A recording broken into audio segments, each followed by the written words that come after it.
beribadah bersama di GBI Ramai Terminal Hotel Ciputra pada pagi hari ini. Kita akan segera memulai ibadah kita dan untuk itu kami undang Bapak Ibu dan Saudara sekalian untuk bangkit berdiri.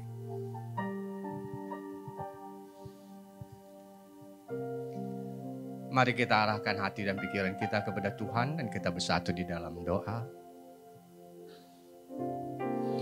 Allah Bapa kami yang bertahta di dalam kerajaan surga, Tuhan yang kami kenal, kami sembah di dalam nama Yesus Kristus. Ini kami anak-anak-Mu Bapa. Kami datang ke hadirat-Mu pada pagi hari ini. Kami hendak menaikkan puji syukur dan terima kasih kami kepada-Mu ya Bapa. Sungguh besar kasih setia-Mu Bapa. Engkau yang telah datang ke dalam dunia ini untuk menyelamatkan kami dari hukuman dosa. Engkau yang telah menganugerahkan Roh-Mu yang kudus untuk menolong kami di dalam berbagai kelemahan dan untuk memampukan kami hidup sesuai dengan firman-Mu. Kami bersyukur, kami berterima kasih Tuhan sepanjang minggu yang telah berlalu. Engkau juga telah menyertai kami, melindungi kami, melepaskan kami dari segala susah, mara, bahaya daripada jahat. Dan Engkau yang telah menuntun langkah kami untuk datang ke hadirat-Mu pada pagi hari ini. Terpujilah nama-Mu Bapa. Kami juga senantiasa rindu untuk mendengarkan kebenaran firman-Mu yang menguatkan iman, kasih dan pengharapan kami. Kami membuka hati kami seluas-luasnya bagi kebenaran firman-Mu ya Bapa. Dan kami berdoa bagi hamba-Mu, Pendeta Pengki Andu, yang akan menyampaikan isi hati-Mu bagi kami pada pagi hari ini. Berkati dan urapi hamba-Mu dengan urapan yang baru, sehingga melalui bibir mulutnya kami boleh mendengarkan isi hati-Mu yang Engkau sampaikan bagi kami. Terima kasih Bapa. Kami juga mau berdoa bagi anak-anak-Mu yang mengambil bagian pelayanan dalam ibadah pada pagi hari ini. Worship leader, para singer, para pemain musik, teknisi Aser dan semua tanpa ada yang terkecuali ya Bapa. Sucikan kami, layakkan kami untuk melayani Engkau. Dan mampukan kami untuk melakukan yang terbaik hanya untuk hormat dan kemuliaan bagi nama-Mu saja. Kami serahkan ibadah kami ini Bapa hanya ke dalam tangan-Mu. Dari awal, pertengahan hingga pada akhirnya. Di dalam nama Tuhan Yesus kami telah berdoa dan mengucap syukur. Mari yang percaya sama-sama kita katakan amin. Amin. Mari berikan sorak-sorai kemuliaan bagi Allah kita dan silakan duduk jemaat Tuhan. Silakan duduk. Puji nama Tuhan. 1 bulan sudah kita lewati dengan berbagai drama. Ada yang antri bensin kemarin.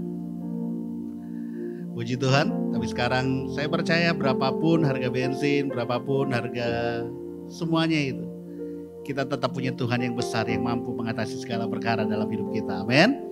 Haleluya. Boleh berikan sorak-sorai dong buat Tuhan kita. Amin. Haleluya. Mari tundukkan hati di hadapan Tuhan.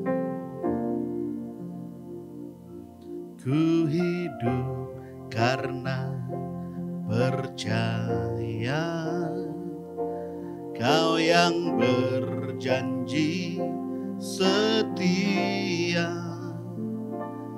Pengharapanku selalu ada di dalam-Mu.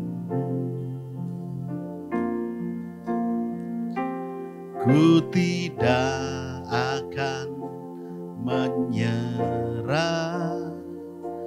meski dalam kesesakan.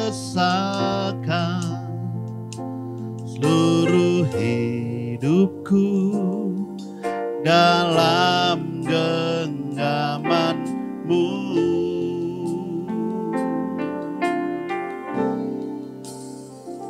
Aku punya Tuhan yang besar, yang telah berjanji dan sanggup menggenapi.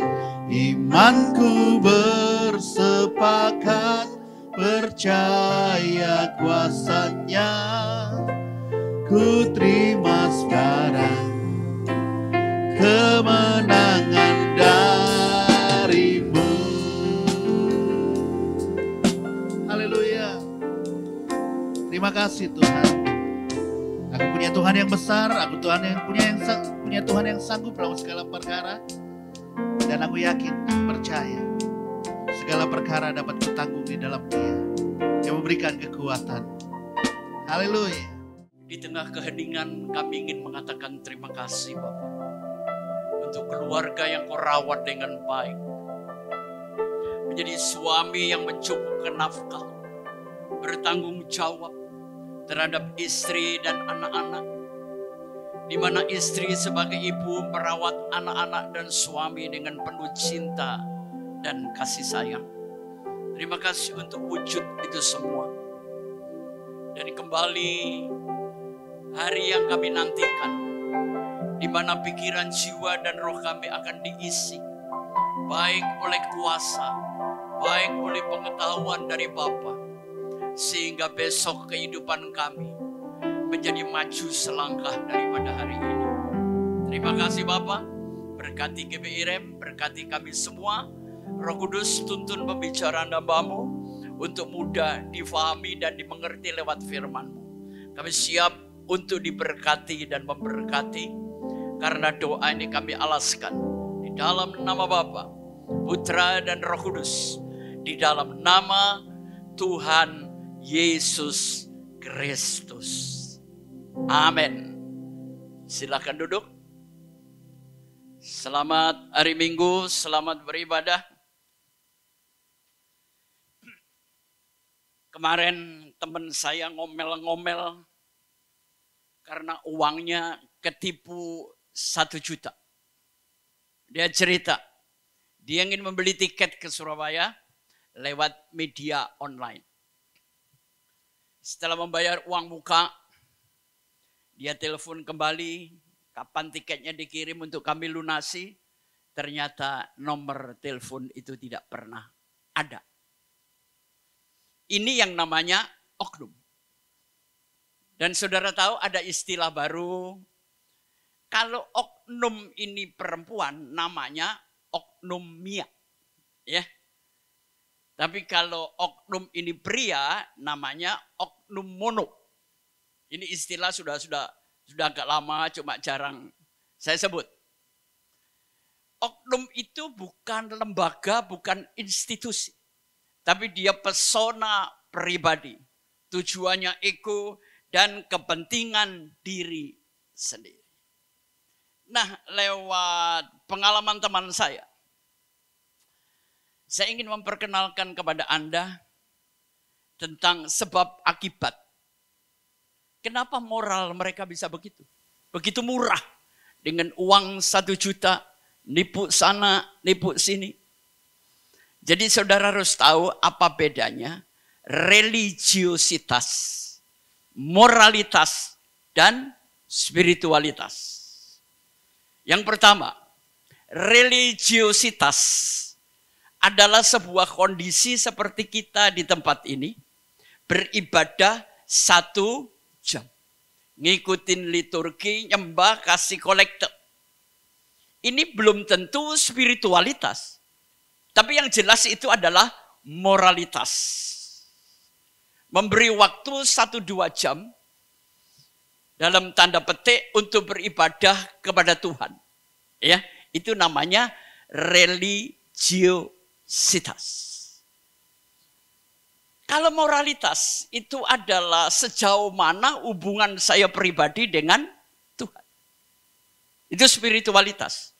Spiritualitas ini punya dampak yang namanya moralitas. Jadi moralitas kita ditentukan oleh hubungan kita dengan Tuhan. Jadi definisinya, moralitas adalah manifestasi pewujudan spiritual Anda di dalam bentuk aktivitas dan reality. Jadi jelas kalau moralnya jelek, walaupun dia tiap hari di gereja nungging berdiri, nyembah kayak kesurupan, nggak ada gunanya buat saya.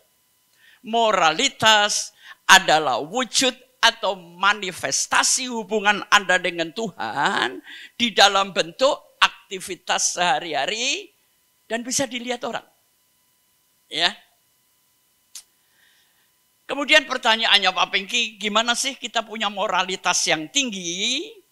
Yang pertama, orang yang memiliki moralitas yang tinggi melakukan apa-apapun demi dan untuk Tuhan. Pasti moralitasnya tinggi.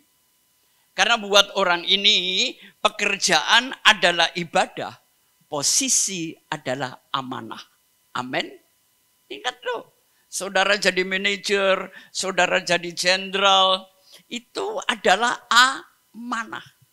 Yang Tuhan titipkan lewat pangkat dan jabatan Anda, supaya perilaku kita ini mewujud bagaimana hubungannya dengan Tuhan. Nah, orang yang punya moralitas yang tinggi, itu tampil beda, berani menentang arus, bahkan sifatnya dalam tanda petik kayak rebellion, saudara. Kayaknya memberontak, tapi enggak. Ya, itu ciri-ciri orang yang punya moralitas tinggi. Nilai dan akar kehidupannya kuat, punya tujuan hidup yang kencang, prinsipnya kuat, saudara. Saya ingin katakan, orang yang punya moralitas tinggi bukan sekedar berbeda, saudara. Tapi sehati, selaras, serasi, mulut, hati, kaki, dan kehidupannya. Ya.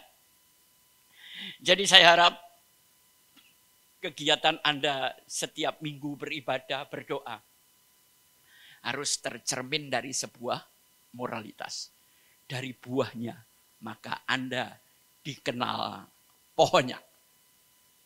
Nah, baik. Sekarang kita bangkit berdiri. Kita akan baca dulu kitab Rut ayat 14 sampai 17. Ya. Menangis pula mereka dengan suara keras. Lalu Orpa mencium mertuanya itu, minta diri. Tetapi Rut tetap berpaut kepadanya. Berkatalah Naomi, telah pulang iparmu kepada bangsanya dan kepada para allahnya, Allah huruf kecil, pulanglah mengikuti iparmu itu.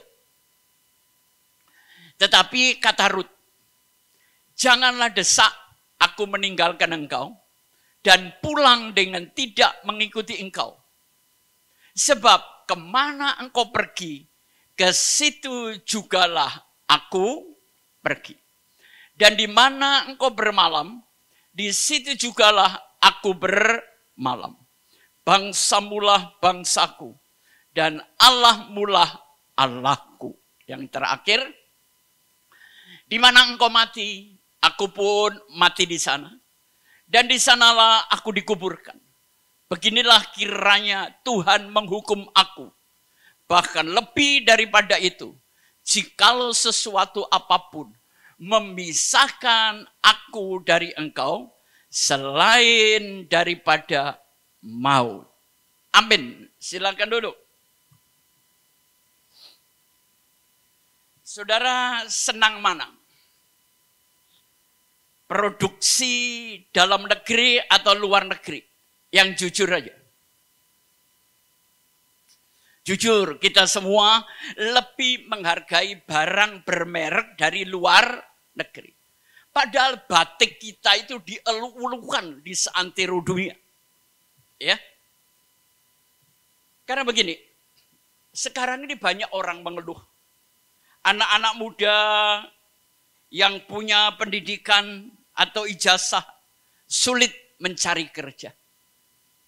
Karena dunia kerja bukan hanya butuh ijazah, tapi juga butuh pengalaman. Orang muda sulit cari sekolah. Orang tua sulit cari nafkah. Benar kan? Sekarang ini semuanya serba sulit. Perhatikan saudara ke semua kedutaan. Ada ratusan bahkan ribuan orang ngantri untuk pergi ke luar negeri. Bahkan menetap di sana. Memang saya melihat teman-teman saya yang pindah ke luar negeri, hidupnya sekarang mapan. Tapi pertanyaannya, apakah itu benar? Seringkali orang menggantungkan masa depannya di luar negeri. Bukan di tanah air kita. Yang kedua, orang Indonesia berpikir di luar negeri itu kepastian hukum lebih baik. Yang ketiga, mereka berpikir di luar negeri tidak ada kemiskinan. Kalau saudara ke Amerika, yang miskin banyak. Cuma yang miskin semuanya pakai jas. Lah di sini kalau pakai jas itu kan pendeta sama direktur, saudara. Padahal di sana miskinnya setengah mati. Yang keempat, orang Indonesia berpikir kalau saya di luar negeri, di sana ada kedamaian. Siapa yang bilang? Enggak kok. Yang kelima, orang Indonesia berpikir kalau saya bekerja di luar negeri, ijazah saya dihargai, Pak. Manusia saya dihargai. Dan yang terakhir, cari pekerjaan di luar negeri mudah. Anda sebagai mahasiswa bisa membantu orang tua. Malamnya cuci piring di restoran. Pekerjaan kasar memang dibutuhkan di luar negeri. Tapi apakah itu menjamin masa depan Anda? Enggak, saudara. Hati-hati loh. Jangan mengharap sorga di bumi tanpa kesulitan. Sekali lagi. Jangan mengharap, jangan bermimpi sorga di bumi tanpa kesulitan. Artinya mental masyarakat kita berpikir bahwa segala persoalan akan teratasi kalau kita pindah, lari, dan ngungsi ke luar negeri. Ini dulu yang saya sampaikan. Karena kitab yang kita baca, ini adalah kitab pengungsian. Kitab melarikan diri. Memang saya ambil ayat 14 sampai 17. Depannya saya cerita aja. Ya, gini. Ada satu keluarga. Suami ayah namanya Eli Melek. Punya istri namanya Naomi. Mereka dikaruniai 2 anak laki-laki. Namanya Mahlon dan Kilion. Mereka tinggal di Bethlehem Yehuda. Satu hari negeri itu mengalami krisis. Teman-teman sudah pada ngomong. Ya mudah-mudahan gak terjadi. Sekitar Februari. Indonesia mulai memasuki krisis. Indonesia ini hebat. Seluruh negeri jungkir balik, kita masih tenang. Tapi semua teman pengusaha sudah ngomong, Februari kita akan mulai merasakan krisis. Pertanyaannya, saudara mau apa? Simpen duit? Simpen emas? Ya kalau punya. Lah kalau nggak punya, simpen apa? Simpenan? Kayaknya yang Anda punya itu kan. Tapi baik. Jadi Elimelek punya suami Nomi, punya anak Mahlon dan satu hari negeri itu krisis, saudara. Mereka tidak pernah bermimpi negeri Tuhan ini krisis. Namanya sang ayah suami, bertanggung jawab ekonomi. Mereka mulai ngelirik investasi ke luar negeri. Kira-kira gitu nggak usah. Oh masa lalu nggak. Saya permodern ya. Kita investasi. Rupanya yang dipilih. Mereka mulai berusaha di satu tanah namanya Moab. Ini bangsa terkutuk. Loh Pak Pengki, Moab kok bisa bangsa terkutuk? Saya ini bukan teolog, tapi yang perlu ya saya baca. Ya. Jadi Moab ini adalah keturunan waktu Nuh diperkosa oleh anak perempuan. Ayah diperkosa putri-putrinya karena ayahnya mabuk anggur. Saudara baca di dalam kitab Kejadian. Keturunan inilah yang disebut bangsa Moab. Jadi memang untuk urusan perdagangan, bisnis, masa depan, Moab ini menjanjikan, saudara. Saya kan sering ngomong, kalau ada duit 5 miliar di atas meja, orang nggak akan punya agama, saudara. Kita bisa saling bunuh karena itu. Kalau bicara duit, nggak ada agama, saudara. Nggak ada Tuhan dan nggak ada iman. Saya udah ngalami hal itu. Ya. Saya melihat mereka tidak berdoa waktu pindah. Langsung pindah aja. Karena penglihatan mereka, perhitungan bisnis mereka, Moab ini negeri hebat. Lalu pindah mereka, saudara, ke tanah Moab. Sampai di Moab, jadi waktu berangkat, putra-putranya masih lajang, saudara. Tahu-tahu sampai Moab, orang Moab itu cantik-cantik. Makanya kalau ke gereja itu yang cantik. Amin. Jadi khotbah saya bisa agak panjang. Lihatnya enak. Saya nggak munafik, penampilan itu penting, saudara. Coba kalau penampilan saya nggak enak, saudara kerasan sama saya? Nggak akan, saudara. Hargai dirimu. Ini rumah Tuhan. Amin. Bukan rumah sakit. Orang yang tidak bisa menghargai dirinya sendiri, orang itu tidak pernah menghargai orang. Duh Pak Pengki, kan hidupnya harus sederhana. Memang sederhana. Tapi kita harus menghargai orang lain. Ada teman saya pengusaha, diundang acara tetap pakaian pendek, celana pendek, saudara. Itu bukan sederhana, nggak punya aturan. Amin. Kita harus bisa menempatkan diri dan tahu diri. Sederhana itu harus tahu tempat, saudara. Kawinlah, mereka yang satu dapat perempuan namanya Ruth, ya. Satu laki namanya Orpa. Di sini siapa yang namanya Ruth? Enggak ada. Orpa? Enggak ada ya. Mahlon? Enggak ada. Kilion? Enggak ada. Siapa yang ibu-ibu di sini yang sedang mengandung, yang sedang ambil angkat? Ada? Ntar kalau lahir laki-laki, kasih nama Pengki aja. Nggak usah pilih-pilih yang lain, saudara. Nah, yang jadi pertanyaan saya, kenapa kitab ini dinamakan perempuan Moab? Ruth. Seharusnya Naomi dong. Iya kan? Tapi kenapa namanya jadi Ruth? Apa istimewanya?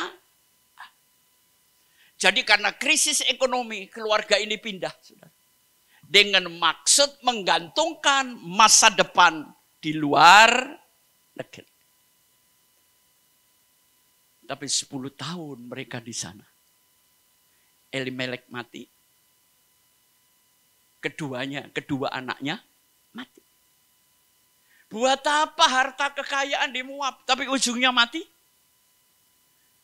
Saudara mau hari ini punya rezeki 10 M, malam nanti mati? Ayo gue sembayangin lu, dapat lu. Tapi jam 5 sore berangkat. Hasilnya apa, saudara? Tidak selamanya luar negeri itu baik. Tiap negara punya kemiskinan. Tiap negara punya kesulitan. Tiap negara tidak ada keamanan. Ada banyak preman, ada banyak penjahat. Ya. Jadi jangan coba-coba mengungsi. Kalau saya pindahkan ke skop yang kecil. Banyak anak-anak mengungsi karena nggak kerasan di rumah. Banyak suami ngungsi ke perempuan lain. Karena ribut terus dengan istrinya. Banyak istri konflik, ngungsi juga ke suami orang lain. Saudara, hari Rabu kemarin, saya punya satu acara, DNG Night. Kayaknya musik onar gitu, dudak-dudak. Enggak, saudara. Saya bikin acara itu di Benz Cafe. Di MGK Kelapa Gading, Sunter. Yang datang melebihi kapasitas. Yang datang orang malam semua. Ada yang ngeritik, lu Pak Pengki ngapain bikin begini. Justru kalau cari jiwa di situ. Amin. Saya dapat 3 jiwa. Mereka bukan orang miskin. Ketiga-tiganya kepala cabang satu perusahaan. Saya mau tanya, apakah orang nari caca dosa? Enggak kok. Apakah orang salsa itu dosa? Enggak. Itu bentuk budaya, saudara. Orang Kristen jangan semua diharamkan. Itu enggak kudus, ini enggak kudus. Saudara mau menangkan jiwa di mana? Tuhan Yesus datang untuk orang berdosa. Amin. Dan saya punya talenta dan keberanian untuk memasuki dunia itu. Muka saya bukan muka pendeta, saudara. Tapi hati saya cinta Tuhan. Setuju? Jangan saudara, istilahnya orang Jawa bilang, sering kebelubuk sama muka orang. Kadang-kadang mukanya gembala sidang, hatinya setan, iblis jadi satu. Gitu. Saya cuma sering melayani perusahaan-perusahaan seminar training. Akhirnya seluruh gereja Jakarta ngundang saya. Yang penting hatiku mencintai Tuhan. Amin. Tapi saya berusaha. Hubungan saya dengan Tuhan. Menghasilkan moralitas yang baik. Apakah pendeta jaminan? Enggak kok. Tapi saya berusaha untuk besok lebih baik dari hari ini. Gitu aja sederhana kok kalau saya berdoa. Jadi saya akan mulai. Setelah ketiga laki itu mati. Satu rumah ada 3 janda. Ya. Sekali saya komitmen. Sampai Tuhan Yesus datang di sini. Gua tetap komitmen. Itu Pengkiandu. Ya. Ada teman saya, kalau khotbah, istri saya meninggal sekian tahun, sekian hari, sekian jam, sekian menit, sekian detik. Tuhan Yesus, hebat nih laki. Kawin lagi. Prat, preketek, tanya orang Jawa. Jangan ngomong lah. Omongan, hati, perilaku itu harus selaras, setuju? Nah, jadi mendadak mau ke luar negeri hidup enak malah mati. Mendadak ada 3 janda, satu rumah. Saudara, perhatikan ayat pertama. Ini 14 ya. Menangis pula mereka dengan suara keras. Lalu Orpa mencium mertuanya dan minta diri. Tetapi Rut tetap berpaut padanya. Maksudnya apa? Tadi menantu perempuannya kan dua. Satu namanya Rut, satu namanya Orpa. Kalau suami meninggal, hukum pernikahan selesai nggak? Selesai. Cuman cinta nggak bisa selesai, saudara. Rut ngomong gini, menantuku, hukum pernikahanmu selesai. Anakku kan sudah mati. Silakan balik pulang aja ke negaramu. Pertamanya mereka nggak mau. Tapi akhirnya yang pertama, Orpa terpengaruh dan pamit. Tetapi Rut tetap tinggal. Rut ini menantunya Naomi. Bagaimana seorang menantu nggak mau pisah sama mertua, saudara? Padahal mertua tuh kalau di mata menantu tuh jahatnya minta ampun. Padahal enggak juga, ya kan? Di mata mertua menantu itu jahat Pak Pengki. Di mata menantu, mertua tuh kalau perlu diracun aja biar selesai. Saudara mau anaknya juga mau keluarganya dong. Amin. Saya bertanya, kenapa Rut tidak mau berpisah dari mertua? Karena jelas mertuanya orang baik. Amin. Di keluarga saya tidak ada menantu, tidak ada anak. Semua anak saya.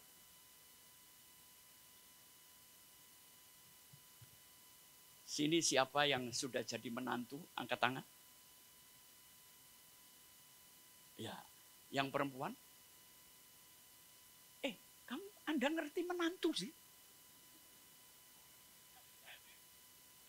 Siapa yang sudah jadi mertua? Baik-baik hubungannya. Amin. Ini contoh. Sekarang yang kedua. Jadi hubungan mertua dengan menantu penuh kasih dan cinta.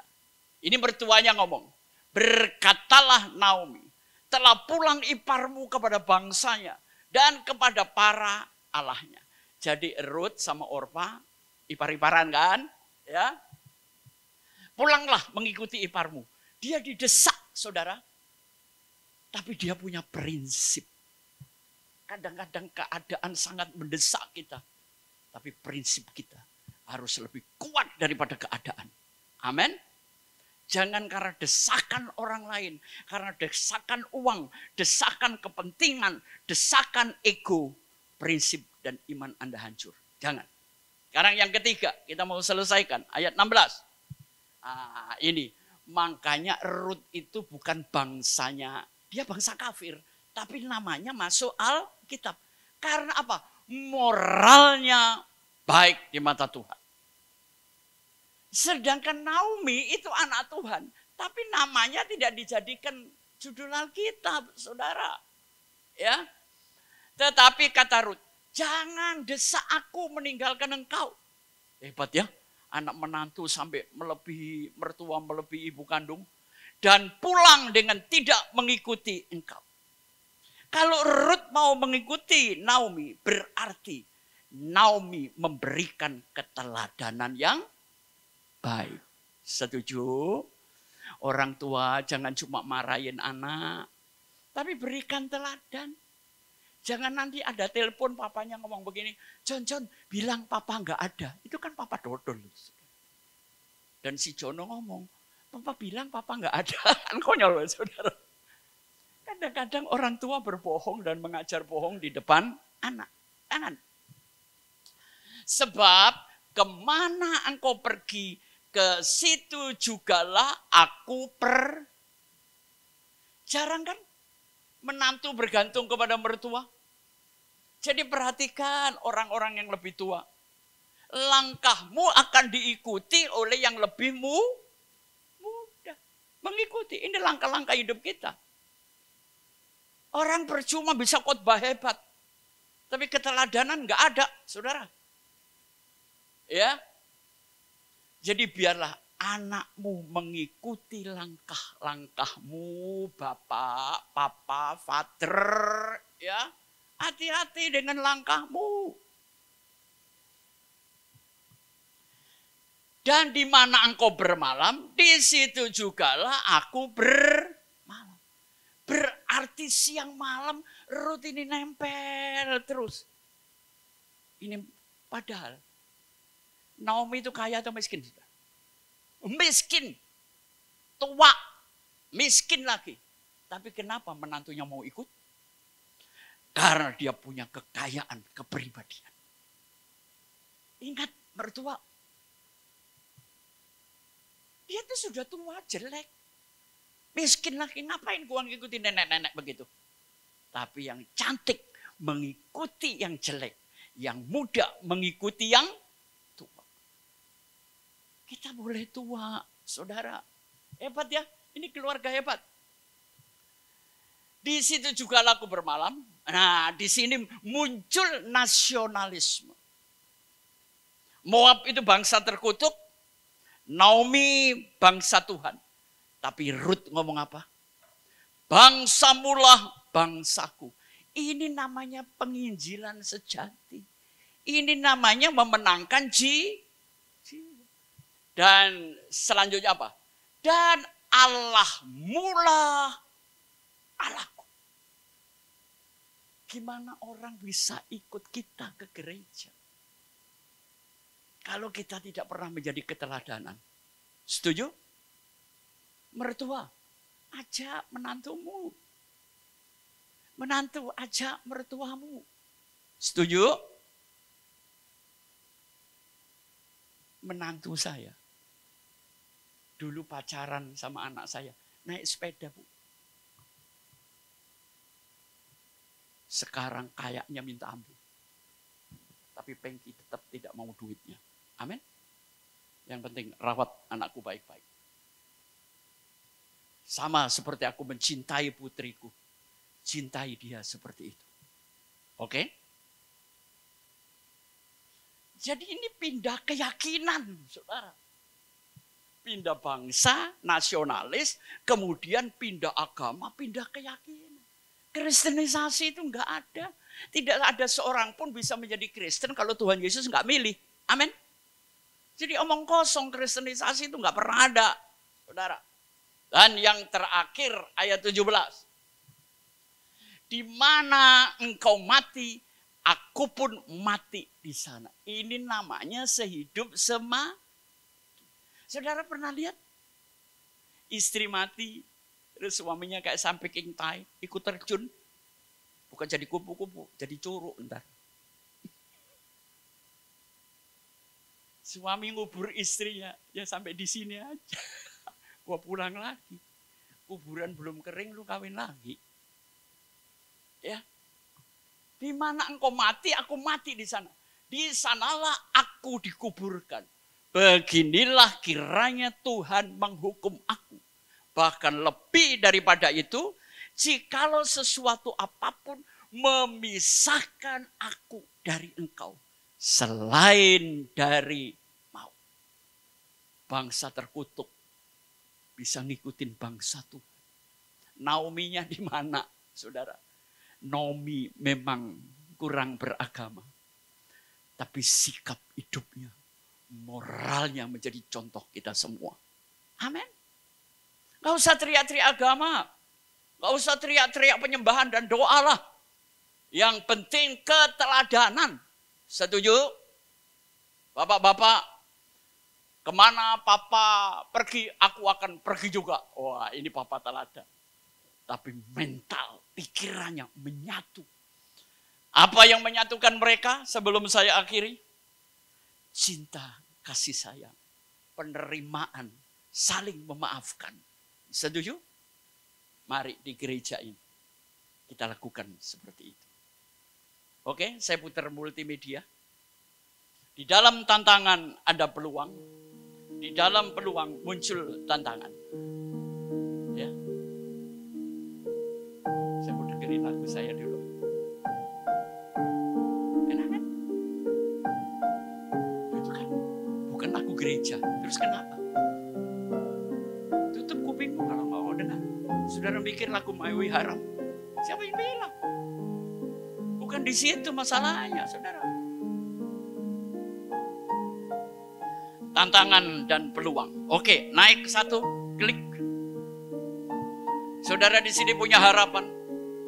Harapan itu apa sih? Keyakinan terhadap hari esok. Ditambah dengan perasaan berdaya. Punya kemampuan, punya keahlian. Dan mampu mengantisipasi segala kemungkinan. Maka hope itu akan terwujud. Ya, jangan berharap cuma berharap kayak orang linglung di kamar. Mati, saudara. Kita naik lagi, klik. The power of hope. Harapan itu berisi dua hal. Kemauan dan jalan. Amin.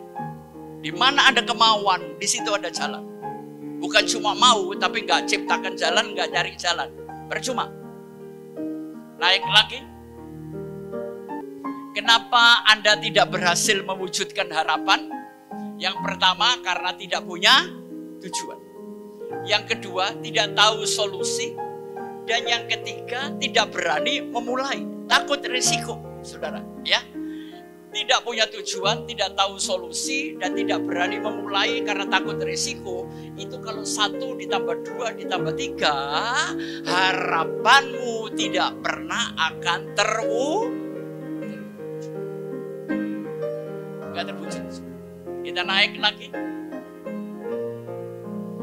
Driving, struggling, suffering, design your hope. Artinya apa? Harapan itu harus bertumbuh. Semakin mendekati, semakin kuat. Bertumbuh dan berkembang harapan Anda. Kemudian diikuti oleh perjuangan, struggling. Dan tidak takut menderita. Baru saudara bikin peta harapan Anda. Tahun ini saya ada di mana? Tahun depan saya ada di mana? Pencapaian nanti tahun keberapa? Itu ada denahnya, saudara. Bukan sekedar bersama Yesus kita punya harapan. Harapan apa? Semua itu detail. Amin. Saya berharap 2 tahun lagi saya nikah. Nikahnya sama apa? Yang penting laki. Ayam pun banyak yang laki, saudara. Kambing laki juga banyak. Ya, oke, naik lagi. Perhatikan kondisi Anda hari ini. Anda hari ini sudah berhasil belum? Kalau Anda belum berhasil, tambahkan keyakinan. Ya. Kalau hari ini saudara sudah berhasil, jangan berhenti. Tambahkan nilai-nilai hidup yang lebih baik. Tapi kalau hari ini Anda gagal, tambahkan jalan yang pasti. Setuju? Gini caranya hidup itu. Oke, naik lagi, klik. Saudara, inilah yang saya ingin perkenalkan kepada Anda. Hidup ini harus punya dimensi yang baru. Kemarin hari Sabtu, sekarang Minggu kan. Nah, dimensi baru ini berisi 4 hal. Nanti saya jelasin. Pertama, widen the picture. Perluas paradigma dan cakrawala Anda. Yang kedua, stretch out. Ya, artinya jangan takut dengan ketegangan-ketegangan. Lepaskan, hadapi kenyataan. Rangkul persoalan Anda. Yang ketiga apa? Dalami fenomena sekarang. Dig deeper. Baru yang terakhir, do the impossible. Gak mungkin Pak, siapa yang bilang gak mungkin? Nah caranya gimana? Oke, kita klik satu-satu baru kita selesai. Inilah widen the picture. Perluas sudut pandang Anda. Hidup jangan kuper, saudara. Yang pertama, buka sudut pandang baru. Kedua, ubah paradigma. Yang ketiga, perluas pikiran Anda. Banyak belajar, Bapak Ibu. Ya, oke. Kita naik lagi. Yang kedua, stretch out. Saudara kalau punya masalah jangan menghindar. Pelajari kenapa ini terjadi. Solusinya apa, minta bantuan siapa. Sekarang itu diperlukan mikir jauh ke depan. Saya kan pernah ngajar, bring it tomorrow is today. Bukan yesterday dibawa ke hari ini, itu kuno. Dan yang ketiga apa? Regangkan pikiran Anda. Saya mau tanya, ular itu kalau jalan gimana Bu? Nggak punya kaki kan, nggak punya tangan. Caranya jalan, ototnya diregangkan, ototnya dikencengin. Itu ular jalan. Makanya mikir itu jangan kenceng terus gila, saudara. Perlulah nongkrong-nongkrong dikit, amin. Cuma jangan nongkrong terus, miskin nggak pakai kerja, ya. Jadi saya kalau hubungan sama orang lain boleh ditiru. Teman main, teman kerja, teman kerja, teman main, amin. Habis main, duit habis kan, ayo kerja bareng lagi. Habis kerja capek-capek, ayo nongkrong lagi. Jadi hidup saya ini happy-happy, saudara. Ya, di sini siapa yang teman mainnya lebih banyak dari teman kerjanya? Angkat tangan. Teman mainnya lebih banyak dari teman kerjanya. Siapa? Kalau engkau di situ miskin. Siapa di sini teman kerjanya lebih banyak dari teman main? Lama-lama gila, saudara. Ya. Oke, ini straight out. Naik lagi, kita mau selesai. Dig deeper. Seringkali kita ini gagal karena melihat kulit luar. Dalami masalah Anda. Sekarang situasi ini gimana sih? Apa yang sedang berubah? Kalau bensin naik, ya semua ikut naik gitu kan. Malah teman-teman ngomong, ini pasti Senin banyak demo kira-kira. Ya saya nggak tahu, ya kan? Padahal bensin di Indonesia itu masih murah, saudara, dibanding luar negeri. Yang kedua, fahami realitas. Persoalan yang Anda hadapi ini dalami, saudara. Baru yang ketiga, gali cara berpikir Anda menjadi orang yang lebih baik dan lebih pintar. Jadi misalnya ngadepin suami kayak begini, ngadepin istri kayak gini, gali kepribadian istrimu, gali masa lalu suamimu, baru kita bikin kelakuan-kelakuan yang baru. Pasti rumah tangga Anda damai kok. Menikah bukan untuk mencari orang yang cocok, tapi lewat pernikahan kita belajar untuk menjadi cocok, dan itu nggak cocok pun sampai mati. Ya, lakoni aja. Yang terakhir, seladik di berapa? Satu kali lagi, do the impossible, lawan kemustahilan, dan coba cipta hal-hal yang baik. Sekarang nggak zamannya menunggu dan mencari, sekarang mencipta. Kalau menunggu dan mencari kelamaan, saudara. Ya, kita naik lagi, sudah selesai kayaknya. Oke, upah selalu maju. Saya itu paling senang nasihat anak kecil. Sebelum saya akhiri. Dulu waktu istri saya masih ada, kalau saya pulang ditanya, dari mana kamu? Saya tersinggung. Tapi kalau cucu saya sekarang nanya, lebih detail, saudara. Upah lagi apa sekarang di Jakarta? Sudah makan belum? Tapi gue demen. Karena hatinya tulus. Benar kan? Kalau istri yang nanya kan ada kebencian, ada kedengkian. Gue marah dari itu. Cucu saya kalau nanya itu macam-macam. Opa makan apa? Sama temen sama siapa? Waduh kayak polisi, saudara. Tapi saya demen. Ya. Jadi ayo kita maju bersama dan mulai hari ini berubahlah. Kita bangkit berdiri. Mari kita tundukkan kepala. Bapa kami yang di surga, terima kasih. Kalau saat ini kami sudah diberkati lewat kebenaran firman-Mu. Terima kasih. Terima kasih kami semua sudah diberkati. Di dalam nama Tuhan Yesus Kristus. Haleluya. Amin. Silakan duduk, saudara.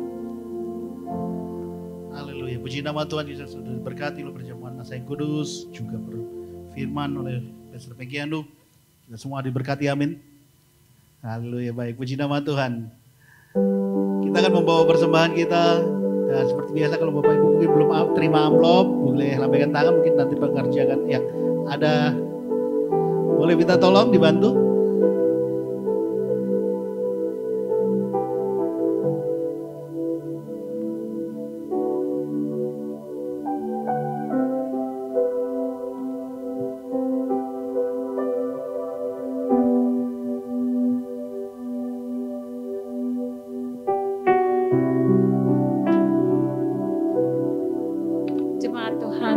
Kita satukan hati.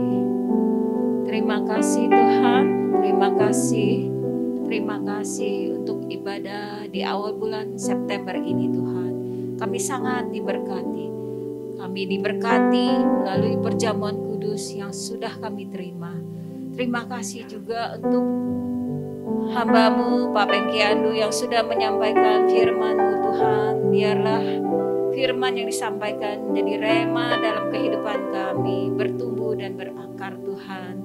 Terima kasih Engkau juga memberkati hamba-Mu Pak Pengki Andu dengan kesehatannya Bapak, pelayanannya Tuhan, Kau berkati keluarganya juga. Saatnya kami mau memberi, biarlah persembahan kami ini bisa dipakai untuk pekerjaan-Mu di tempat ini, pekerjaan Tuhan. Berkati kami yang sudah memberi, berkati dengan berlipat-lipat ganda. Hanya di dalam nama-Mu kami sudah berdoa dan mengucap syukur. Haleluya. Amin.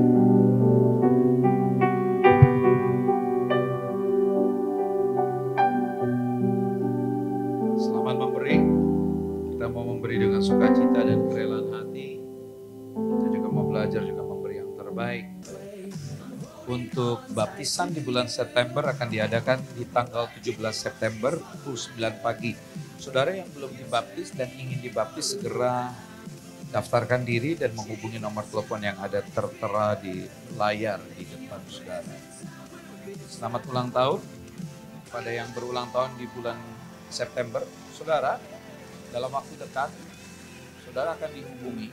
Kita punya data ada sekian ribu. Saudara akan di SMS atau di WA untuk kami melakukan pendataan ulang.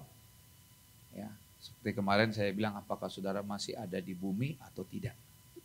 Ya, takutnya ada nomor-nomor yang sudah tidak bisa lagi dihubungi. Karena itu kami akan melakukan pendataan ulang karena ada cukup banyak nomor, ada ribuan, dan kami akan menghubungi satu persatu. Mohon saudara merespon supaya kami tahu, oh saudara masih ada bersama-sama dengan kami. Terima kasih. Dan untuk Israel saudara kita akan berangkat, waktunya sudah semakin dekat. Kita akan berangkat tanggal 15 dan kita akan kembali di tanggal 24 November. Saudara masih punya kesempatan daftarkan diri segera karena waktunya sudah mepet. Yang ingin pergi bersama-sama jalan-jalan ke Israel, melakukan perjalanan rohani, saudara daftarkan diri, hubungi kami pelayan-pelayan Tuhan yang ada di belakang. Nanti juga ada Ibu Evelyn juga yang nanti ada di meja panjang waktu saudara masuk di sebelah kanan. Kalau kita keluar tepatnya ada di sebelah kanan, bisa membantu saudara. Yang terpenting daftarkan, berikan paspor dan segera DP supaya kita bisa bookshitnya. Dan saudara yang dikasih Tuhan, itu kalau saudara lihat ada koper, yaitu koper yang kita dapat, mungkin juga ada kaos dan sebagainya kalau tidak salah. Hotel-hotel dan tempatnya yang kita kunjungi sangat bagus, baik. Jangan lewatkan saudara, ya ini adalah tempat-tempat yang kita kunjungi. Semua itu ada tertulis di dalam Alkitab supaya saudara tahu persis seperti apa. Baik. Jadi Israel, saudara nanti bisa keluar dari pintu ini, ada tepat di sebelah kanan meja panjang. Daftarkan diri. Itu saja. Ada yang baru pertama kali ibadah di GBI Rem, boleh lambaikan tangan. Yang baru pertama kali ibadah di tempat ini. Kalau ada boleh lambaikan tangan, tidak ada? Oh ada, puji Tuhan. Tepuk tangan dulu buat Tuhan Yesus kita yang luar biasa. Puji Tuhan, selamat bergabung. Kalau memang belum ada gereja tetap, gereja ini terbuka. Mari kita sama-sama bertumbuh di tempat ini, diberkati di tempat ini. Tuhan Yesus memberkati. Terima kasih. Kalau datang sendiri apa berdua, bertiga, berempat? Oh dibawa. Terima kasih yang sudah membawa jiwa-jiwa baru. Tuhan memberkati, jeripaya kita dalam Tuhan tidak sia-sia. Amin. Saya undang kita semua bangkit berdiri. Bapa kami yang di surga, terima kasih untuk ibadah pukul 9 di tempat ini. Terima kasih untuk hamba-Mu yang sudah menyampaikan isi hati-Mu, Pastor Pengki Andu. Tuhan berkati hamba-Mu, kesehatannya Tuhan berkati, keluarganya Tuhan berkati. Pelayanannya Tuhan berkati. Berikan hamba-Mu umur panjang. Pakai hamba-Mu lebih dan lebih lagi. Seluruh hamba-hamba yang melayani Tuhan di pukul 9 ini, kami percaya jeripaya kami juga dalam Tuhan tidak sia-sia. Tuhan juga pakai kami lebih lagi Tuhan. Berkati di pelayanan kami. Berkati Tuhan juga seluruh jemaat Tuhan yang ada di tempat ini. Pribadi lepas pribadi, keluarga lepas keluarga. Jadikan mereka jemaat yang berkemenangan, yang selalu mengandalkan Tuhan, yang selalu hidup dalam kebenaran firman-Mu, yang selalu memuliakan-Mu. Terima kasih. Berkati gereja Tuhan juga yang ada di tempat ini. Berkati Hotel Ciputra, Mall Ciputra. Berkati keluarga besar almarhum Bapak Ciputra. Berkati juga Tuhan Hotel Mall Ciputra, dalam nama Tuhan Yesus. Kota Jakarta kami serahkan ke dalam campur tangan Tuhan. Tuhan Yesus berkati. Indonesia Tuhan berkati. Para pemimpin bangsa ini Tuhan berkati. Terima kasih. Sebentar kami akan meninggalkan tempat ini. Kami percaya Tuhan memberkati kami dengan berkat-berkat yang melimpah. Karena itu kami angkat kedua belah tangan kami tinggi di atas kepala. Dan kami arahkan hati kami kepadamu Tuhan. Diberkatilah keluar masukmu. Diberkatilah kesehatanmu. Diberkatilah keluargamu. Diberkatilah pekerjaan, usaha, toko, dan keuanganmu. Apapun yang kau kerjakan dengan tanganmu, Tuhan akan membuatnya berhasil. Engkau naik bukannya turun. Menjadi kepala bukan ekor. Kemanapun kakimu melangkah, berkat Tuhan menyertai. Apapun yang kau minta kepada Bapa yang baik tetap dan terus memberikan yang terbaik. Sekarang, terimalah berkat-berkat yang luar biasa ini daripada Allah Bapa. Cinta kasih yang sempurna dari Tuhan kita Yesus Kristus. Persekutuan dengan Roh Kudus yang menuntun, memimpin, menyertai kita. Mulai saat ini sampai selama-lamanya. Kita yang sudah diberkati, mari sama-sama katakan amin. Tuhan Yesus memberkati. Selamat hari Minggu. Sampai kita jumpa kembali minggu depan di tempat ini. Di ruangan Victory. Nyanyi pujian bagimu Tuhan.